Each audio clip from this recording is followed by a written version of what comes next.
기다려왔었나요? 그 맘을 이제서야 깨닫게 된 거죠. 나 이제 당신께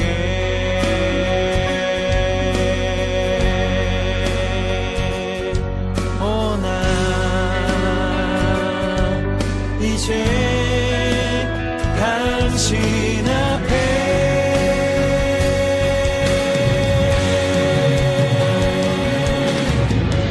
주 앞에 내가 걸어가네.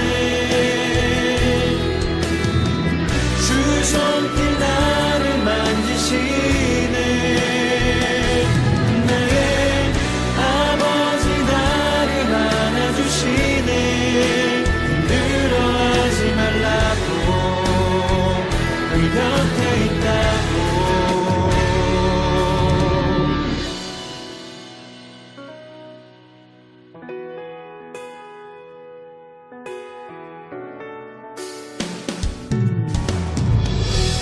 당신도 나를 기다려왔었나요? 그 맘을 이제서야 깨닫게 된 거죠. 나 이제 당신께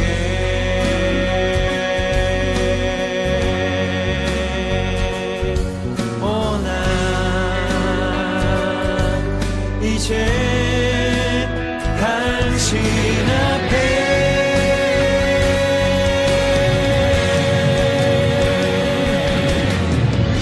주 앞에 내가 걸어가네. 주 손길 나를 만지시네. 나의 아버지 나를 안아주시네.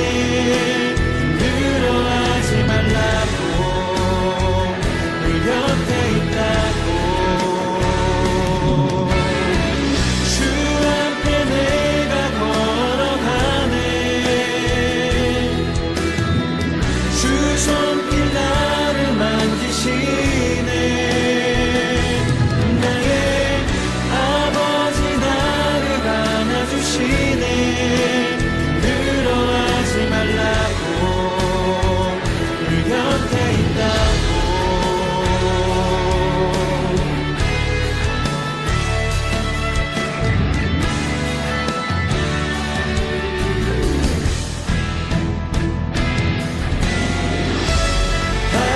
당신이 날 만져 존귀하게 만드셨네. 더 강한 용기로 세상 앞에 설 수 있게. 당신이 날 만져 존귀하게 만드셨네. 더 강한 용기로 세상 앞에 설 수 있게. 주 앞에 내가 걸어가네. 주 손길 나를 만지시네. 나의 아버지 나를 안아주시네. 힘들어하지 말라고 우리 곁에 있다고. 주 앞에 내가 걸어가네.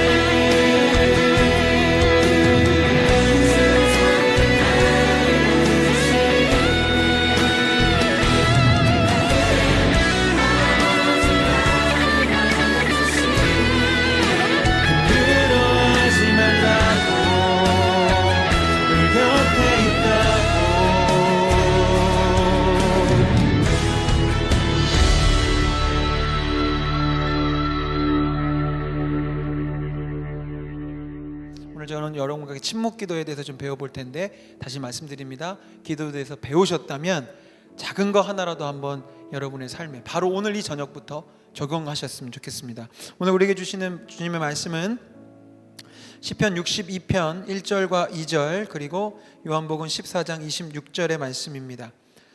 제가 봉독하겠습니다. 나의 영혼이 잠잠히 하나님만 바라며 나의 구원이 그에게서 나오는도다.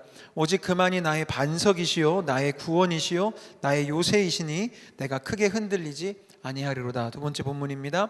요한복음 14장 26절, 보혜사 곧 아버지께서 내 이름으로 보내실 성령 그가 너희에게 모든 것을 가르치고 내가 너희에게 말한 모든 것을 생각나게 하리라. 아멘. 오늘 지금 방금 우리는 Majesty라는 찬양을 불렀습니다. 혹시 미국에서 좀 공부를 하시거나 미국 영화를 좋아하시거나 이렇게 영어권에서 오신 분들은 이 Majesty라는 찬양 가사 도대체 왜 이렇게 반복하는가, 또 좀 힘드셨던 분도 계시죠. 오늘 계속 Majesty, 저게 뭔데 자꾸 Majesty 하나. Majesty가 사전적 정의는 이렇게 되어 있습니다. 첫 번째 뜻은 장엄함, 위풍당당함이라는 뜻을 갖고 있는데, 그 기본 근거는 두 번째 단어 때문이죠. 이 Majesty는 영화 보면 Majesty 하는 건 뭐냐면, 우리식으로 하면 사극 같은 데서 전하, 폐하, 왕이시여 할 때 Majesty라고 이렇게 외칩니다. 그렇기 때문에 Majesty라는 단어에는 왕권, 다스릴 만한 권세라는 단어를 갖고 있어요. 그렇기 때문에 이 찬양 작곡자가 이 Majesty라는 찬양을 후렴 부분에 계속 반복해서 넣음으로써 그 사람은 미국 사람이니까 이 Majesty 안에 사실 하나님을 표현할 수 있는 모든 게 집약되어 있는 거예요. 그분은 장엄하고 위풍당당한 능력으로 통치하실 수 있는 권세를 가진, 왕권을 가지신 분이시기에 우리의 전하이시고 폐하이시고 왕이신 거죠. 그래서 Majesty. 나중에 여러분들이 2시 반 예배든 이곳 담넘기든 이 찬양을 다시 한번 고백하실 때 그 개념을 잘 갖고 고백하시면 좋을 것 같아요. 하나님 나의 왕이십니다. 하나님은 위대하십니다. 하나님은 그 어떤 것보다도 장엄하시고 위풍당당하시기 때문에 내가 가지고 있는 문제도, 우리가 마주하고 있는 어려움들도 주님의 그 통치 앞에서, 주님의 왕권 앞에서 문제되지 않습니다라는 걸 고백하는 거예요. Majesty. 주 영광의 임재 안에서 우리 변화될 것입니다. 주의 능력으로 우리는 살아갈 것입니다. 방금 여러분 고백하신 고백이 사실은 가장 위대한 침묵 기도예요. 오늘 침묵 기도에 대해 나올 텐데, 물론 이게 형태적으로는 소리를 내지 않는 기도라고 볼 수 있겠지만, 사실은 하나님의 이 장엄하심 앞에 우리가 잠잠히 있는 것, 그 주님의 임재 앞에 순종적 자세로 이렇게 임하는 것 자체가 다 침묵 기도가 되고요. 사실 담임 목사님 책도 그렇고, 제가 작년에는 우리 청년들에게 사귐의 기도에 대해서 참 여러 번 강조했는데, 이 사귐의 기도의 기본 컨셉 자체가 사실 다 묵상기도, 침묵 기도예요. 왜냐하면 기도라는 것 자체가, 사귐이라는 것 자체가 이제 곧 나누겠지만 하나님이 왕이신데, 그 왕 앞에 우리가 떠드는 얘기보다는 그 왕의 음성을 듣고 왕의 임재를 느끼고 왕의 말씀을 기다리는 시간이 더 많아야 되는 게 사실 마땅한 사귐이거든요. 이 Majesty라는 단어를 여러분 잘 기억하시면 좋겠는데요. 목사님 책을 좀 읽어가면서 설명을 드리고 싶어요. 목사님 책 89페이지 좀 읽어드릴게요. 장엄한 자연 풍광을 보면 할 말을 잃는다, 할 말이 없다고 표현하곤 합니다. 말로는 설명하기 어려울 만큼 웅장한 무언가를 보았을 때 우리는 말을 잃게 되지요. 제가 미국에서 처음 여행한 곳이 그랜드 캐년이었습니다. 그랜드 캐년에 올라가 펼쳐진 풍광을 바라보며 우와라는 감탄밖에 다른 말은 할 수 없었습니다. 그 압도하는 풍경에 할 말을 잃었습니다. 마찬가지로 그리스도인은 하나님 앞에서 할 말을 잃습니다. 제가 좀 문장을 바꿔본다면, 마찬가지로 그리스도인은 하나님 앞에 정말로 서게 된다면 할 말을 잃을 수밖에 없습니다. 여러분, 그랜드 캐년 앞에서도 인간은 할 말을 잃습니다. 그래서 여러분들이, 우리 청년들이 얼마나 그런 자연을 보러 다니시는지는 모르겠습니다만, 우리가 정말 대단한 걸 보면 정말 말을 잃죠. 그리고 말을 할 필요가 없습니다. 그리고 그것을 느끼고 싶습니다. 주저리 저거 산이 뭐 이렇게 하지 않아요. 그냥 그것을 느끼죠. 그 임재 앞에 그냥 이렇게 서 있는 것입니다. 마찬가지예요. 그분의 존엄함 앞에 섰을 때 말을 잃고 맙니다. 그 이유는 하나님이 위대하시기 때문입니다. 근데 저 스스로도 그렇고 여러분 스스로 한번 물어보셔야 돼요. 뭐 오늘 당장 여러분이 당장 이렇게 되어질 일은 아니지만, 정말 하나님이, 여러분의 하나님이, 나의 하나님이 여러분의 삶에 위대하십니까? 한번 스스로에게 질문해 보세요. 내 주님이, 나의 예수님이, 내가 믿고 내가 좋아하고 내가 사모하고 내가 예배하고 내가 찬양하는 우리 주님이 내 삶에 위대하신가? 이제 곧 그 증거들을 몇 가지 알려드릴게요. 주님이 위대하시지 못, 내 삶에 주님이 위대하시지 못하는 가장 대표적인 증거가 뭐냐면 염려와 근심이 많다는 거예요. 내 삶에, 내 머리와 생각 속에. 하나님이 위대하시다고 정말로 느끼는 사람은요, 내가 가진 염려보다 주님이 크다는 것을 정말로 알기 때문에, 물론 염려와 근심이 있죠. 근데 그게 내 마음과 생각을 통치하지는 않아요. 아, 염려거리가 생겼으니 크신 주님을 더 바라봐야 되겠구나. 여러분, 이 하나님의 위대하심을 내가 사모하고, 그러니까 역으로 말하자면 침묵기도의 훈련은 뭐냐면 그 하나님의 위대하심을 내가 더 느껴보기 위해서 역으로 침묵의 자리로 들어가고 역으로 더 깊은 하나님의 그 위대하심에 집중하려고 나아가는 그 모든 그 고요한 시간들을 다 의미하죠. 그래서 목사님 글에 이렇게 물으십니다. 하나님을 존중하고 있습니까? 우리가 하나님 앞에서 침묵하는 이유는 그분의 존엄함 앞에서 할 말을 잃기 때문입니다 라고 계속 글을 쓰시면서 그 다음에 이렇게 쓰셨어요. 문장이 아마 뜰 것 같은데요. 침묵 기도는 단순히 말을 하지 않는 기도가 아닙니다. 그분의 어미하심, 그 메제스티 앞에서 잠잠하는 것입니다 라고 쓰셨습니다.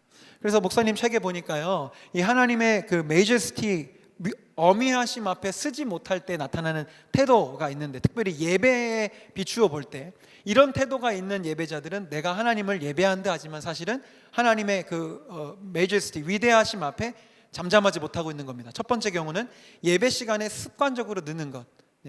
오늘 오신 분들 말씀드리는 게 아닙니다. 담넘게 오실 분들 정도면 정말 결단하고 오시는 거죠. 근데 우리가 알잖아요. 누굴 정죄하는 게 아니라 정말 상습적으로 늦는 분들이 있어요. 곧 2번이 뭐냐면 예배 시간 중 자신이 필요로 하는 부분에만 집중하려고 하는 태도도 하나님의 왕되심을 거부하는 태도거든요. 보통 왜 늦게 들어올까요? 찬양하기 싫으니까요. 솔직히 말하면 일찍 오면 찬양할 게 뻔하니까 찬양 다 끝날 쯤에 들어와요. 광고 끝날 쯤에 들어와요. 왜요? 예배는 설교 듣고 가는 거라고 생각하죠. 천만에요. 지금 담넘게 오신 여러분들이니까 제가 늘 강하게 말씀드리는 거 알죠? 그거 예배 아닙니다.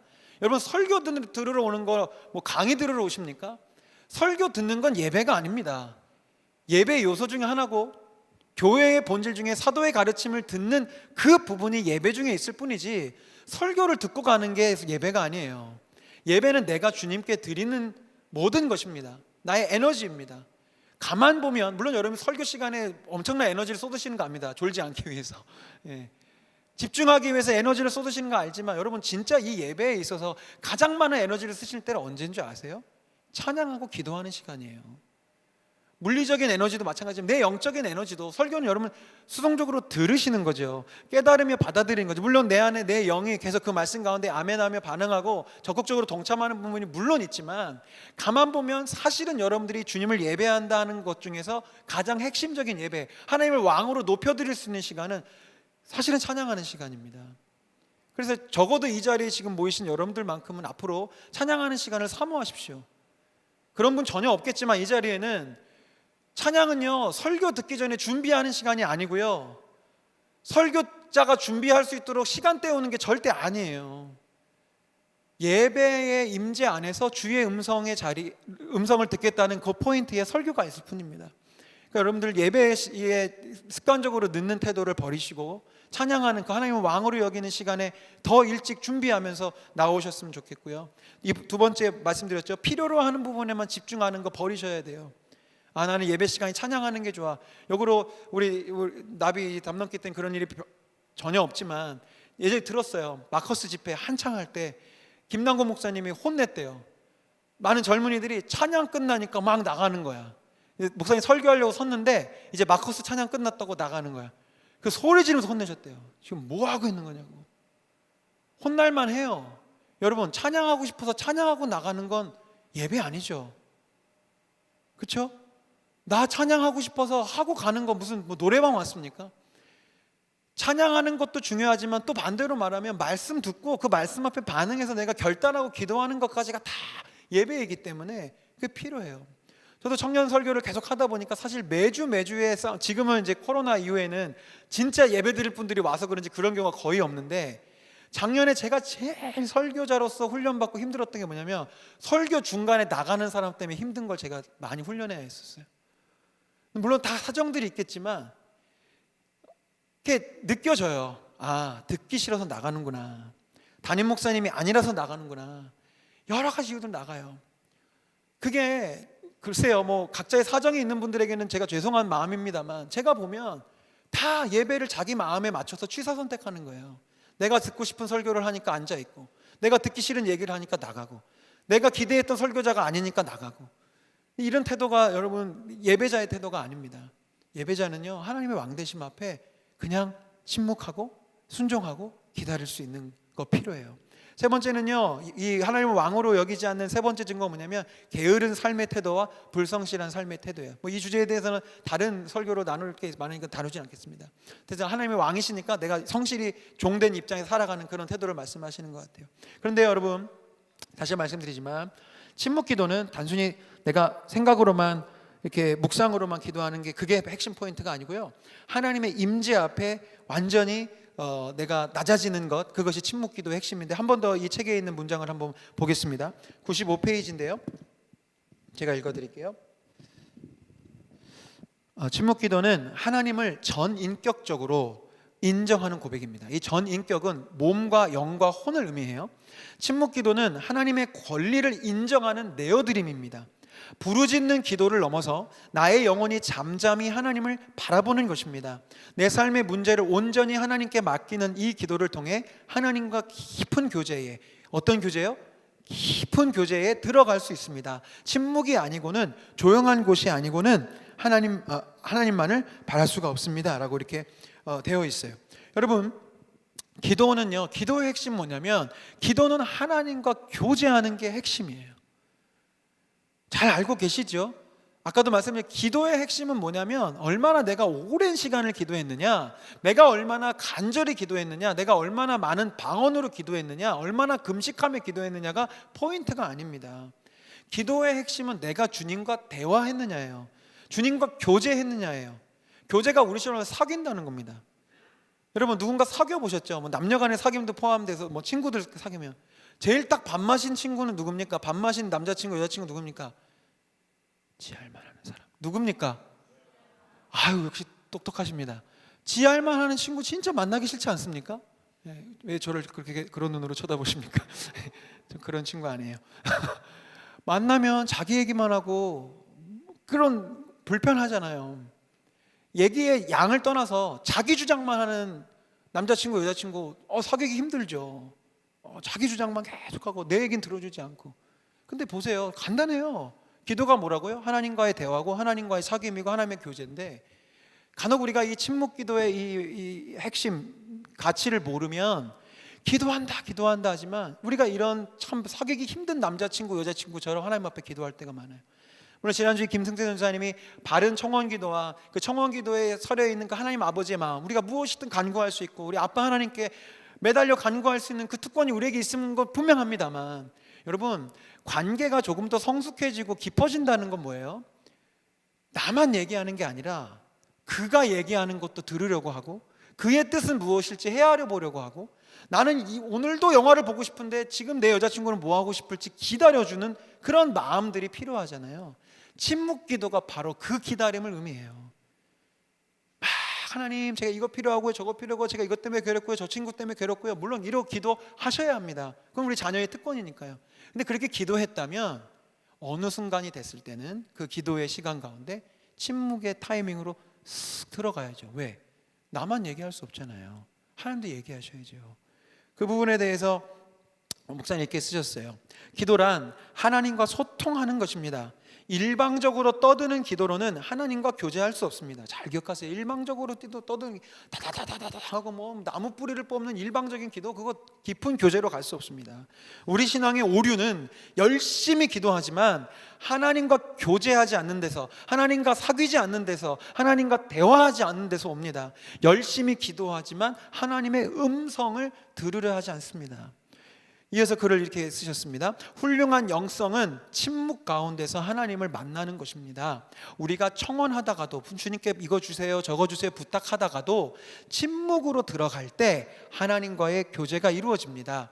기도를 시작할 때는 마음껏 통성으로 기도하셔도 좋습니다. 그러나 그 후에 하나님과의 교제 속으로 들어가도록 침묵을 노력해 보십시오. 제가 그래서 오늘 설교의 부제목을 하나님에게도 말할 기회를 좀 주셔야죠 라고 잡은 거예요.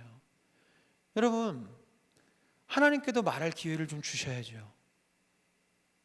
근데 물론 하나님께 말씀드리는 기도조차 하지 않는 우리 청년들 참 많지만 내가 하나님께 말씀드리는 기도도 필요해요. 그러나 하나님의 음성을 듣는 기도도 필요합니다.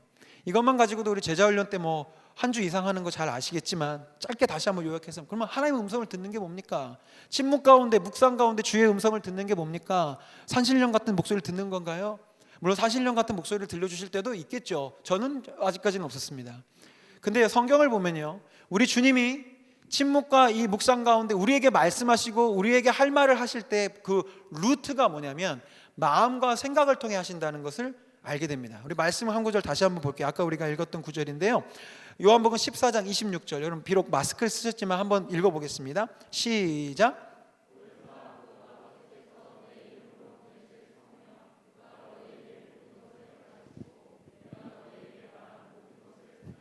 잠깐 자막 띄워주세요. 네, 오늘따라 자막 디자인이 되게 멋있네요. 네, 이건 누구 말씀이냐면 우리 예수님의 말씀이에요.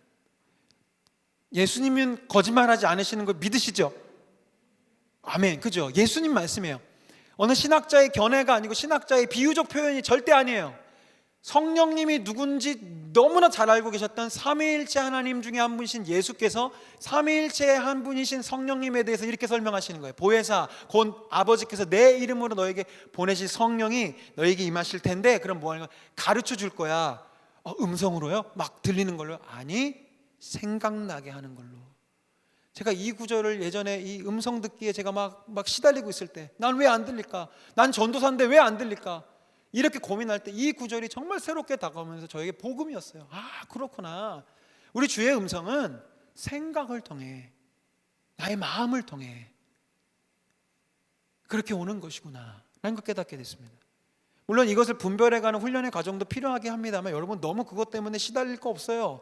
마음과 생각을 통해서 주님은 말씀하세요. 그렇기 때문에 쉽게 이 음성 듣기 초보 단계일 때 제가 늘 가르치는 건데, 여러분 마음속에 좋은 마음과 좋은 생각이 들면 그냥 이거 주님 주셨다는 거 생각하고 반응하고 기뻐하시면 됩니다. 우리 찬양 가수도 있지만 내 속에 선한 것 하나 없습니다. 내가 기특한 생각을 했어. 내 생각 아닙니다. 내 안에 계신 성령께서 그 생각을 주신 겁니다. 내가 누굴 사랑할 마음을 가졌어. 난 정말 이제 막 교회 열심히 다녔더니 내가 착해졌나 봐. 천만에요. 여러분 착해질 리가 없어요. 주님이 여러분 마음 가운데 마음으로 말씀하신 거예요. 사랑하는 딸아, 사랑하는 아들아, 네가 좀 도와줘. 네가 좀 밥 좀 사줘. 네가 오늘도 좀 참아. 라는 마음이 올라올 때, 욱했지만 참고 싶어질 때, 그거 다 주님 주시는 마음이에요. 성령님이 우리에게 가르쳐 주시는데 생각을 통해서, 마음을 통해서 가르치시기 때문이죠. 그렇기 때문에 여러분들이 이 침묵 기도라는 건 뭐냐, 이제 구체적인 팁을 알려드려요. 주님, 제가 뭐 이런 게 필요합니다. 뭐 어렵습니다. 재정적인 게 어렵습니다. 이렇게 기도하다가도 침묵의 자리로 쓱 가는 거예요. 내 말을 이제 스톱하고 내가 주님께 간구할 것을 잠깐 내려놓고, 주님, 저에게 말씀해 주세요. 저는 그럼 이런 말씀드리는 상황 가운데 저는 어떻게 해야 합니까? 하나님 어떻게 해야 되죠? 근데 이럴 때 생각의 가닥을 잡으실 수 있는 좋은 그 기준들이 있는데, 저랑 제자훈련을 오랫동안 한 분은 이미 다 아는 거예요. 첫 번째, 이 생각의 기준, What would Jesus do? 예수님이라면 어떻게 하실까를 생각해 보시면 그 생각이 점점 주의 음성으로 채워져요. 내가 지금 고민하고 있는 일들 가운데 예수님이라면 어떻게 하실까? 과연 예수님이라면 이 상황 가운데 어떤 감정을 가지실까? 어떤 말을 하실까를 생각하는 게 침묵 기도예요. 생각하는 기도거든요, 침묵 기도는. 그 생각해 보시면 되고, 또 비슷한 결이지만 하나님이 이 결정을 기뻐하실까? 하나님이 나의 이 생각을, 나의 이 결단을 기뻐하실까를 생각해 보면 또 분별이 쉬워요. 하나님 이런 결정 기뻐하실 것 같아.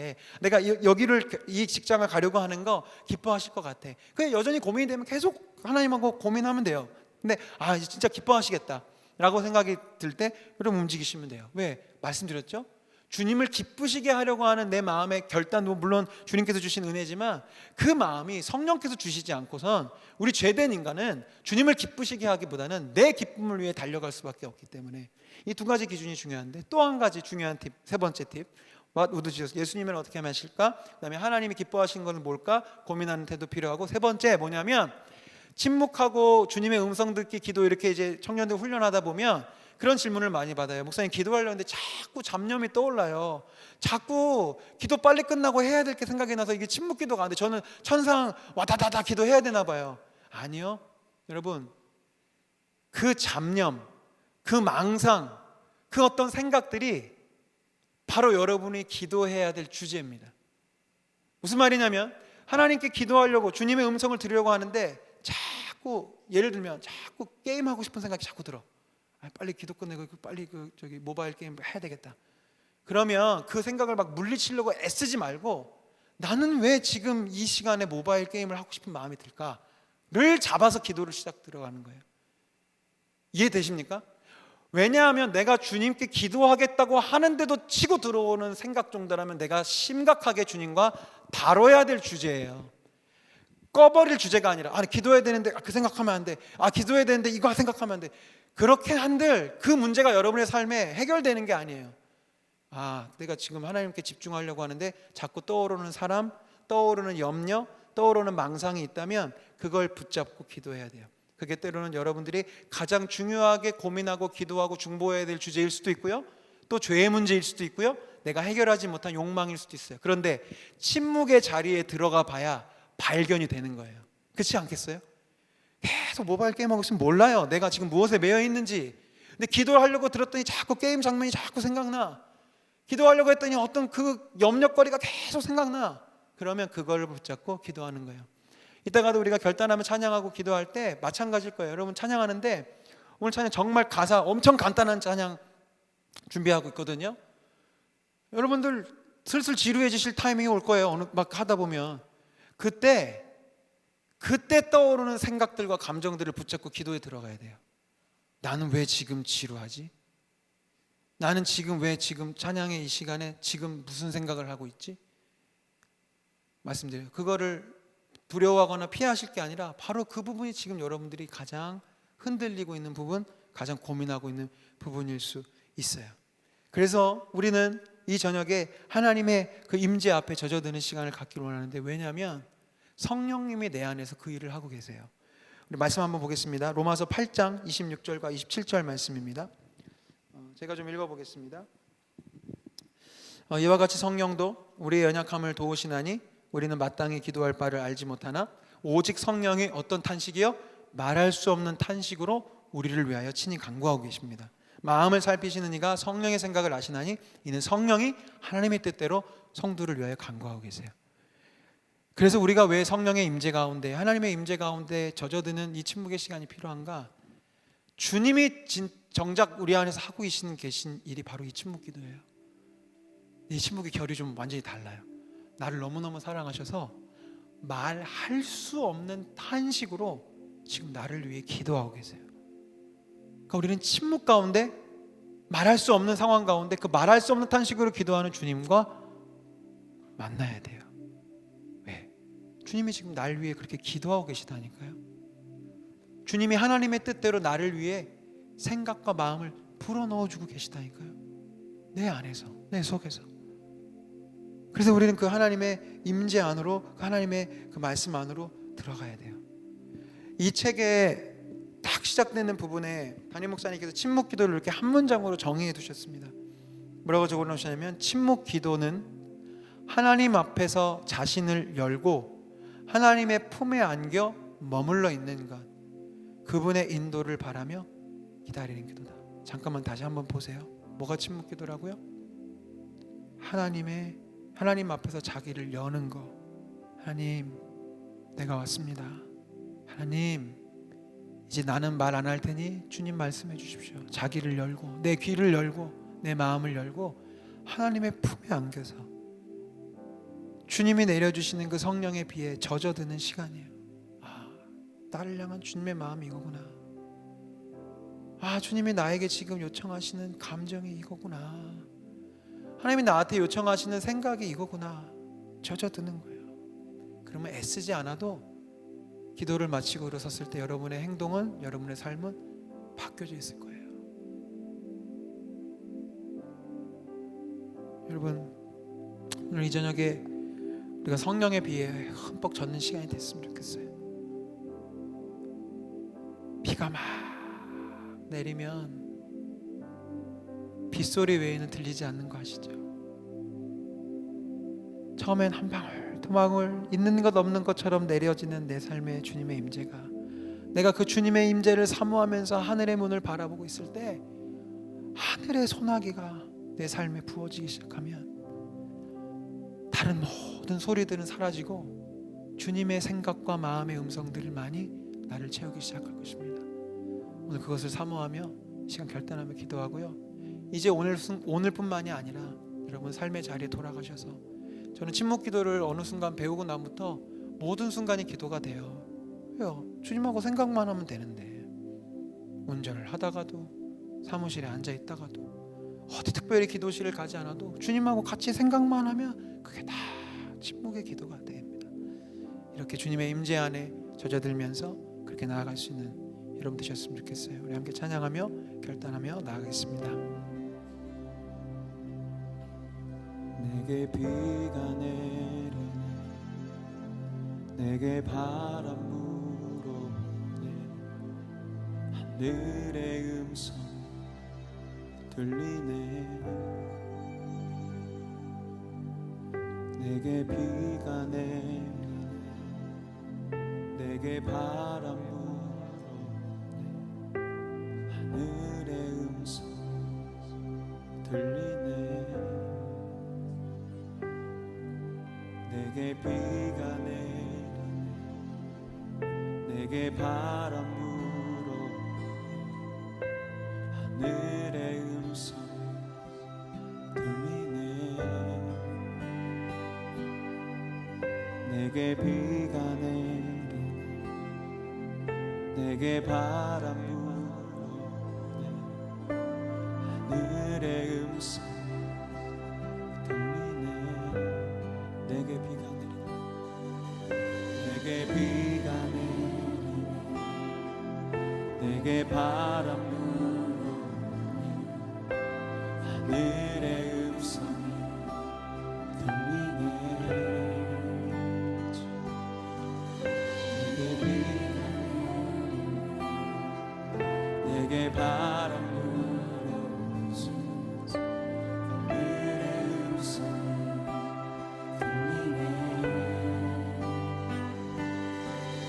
내게 비가 내리네,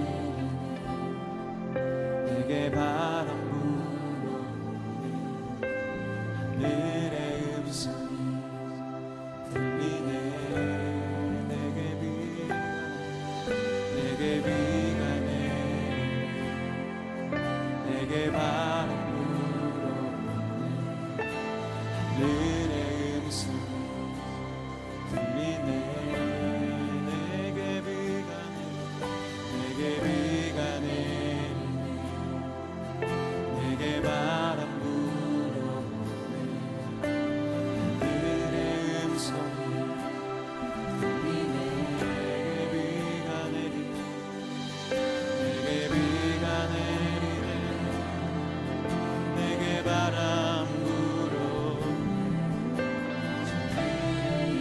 찬양이 반복될 때 여러분 자유롭게 성령님께 여러분의 마음을 내어드리십시오. 기도하실 분은 기도하시고 찬양하실 분은 찬양하시고, 오늘 이 저녁에 우리 가운데 임재하실 성령님을 우리 제한하지 않으시고 마음껏 주께서 일하실 수 있도록 내 심령을 주님 앞에 내어놓기를 간절히 소망합니다. 오 주님, 내게 비가 내리네, 내게 바람 불어오네, 하늘의 음성 성령이여 일하여 주시옵소서. 내게 비가 내리네, 내게 비가 내리네, 내게 바람 불어오네, 하늘의 음성 들리네.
성령의 비가 내리네. 아멘. 할렐루야 할렐루야 할렐루야.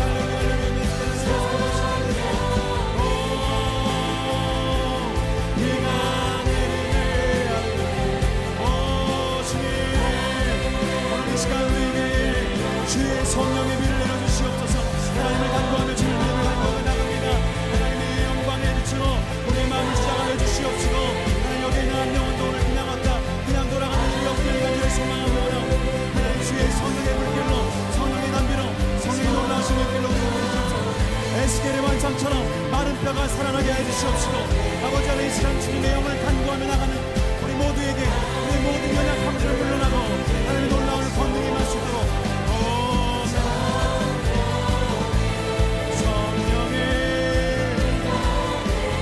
비가 내리네. 하늘의 문을 성령의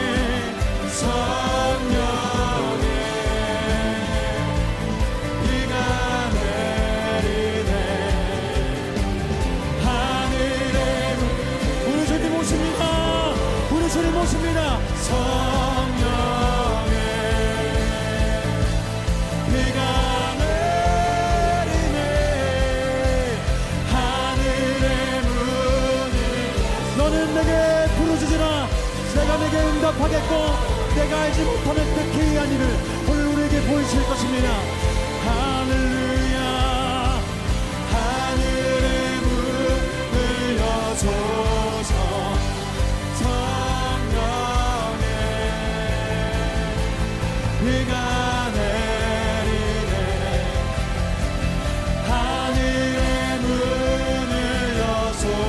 성령의 비가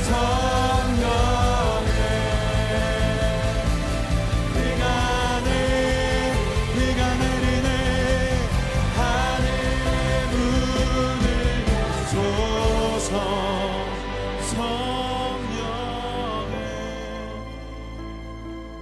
비가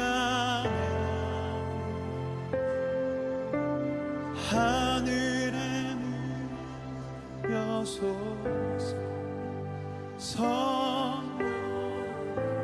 성령의 비가 내리네. 하늘의 문 성령의 비가 내리네. 성령 오 주님 주님 우리에게 주님이 필요합니다. 성령의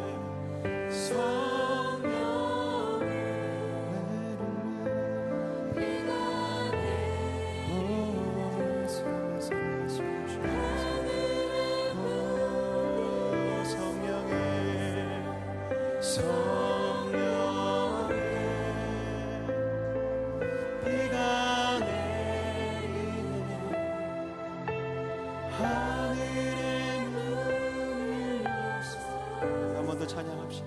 성령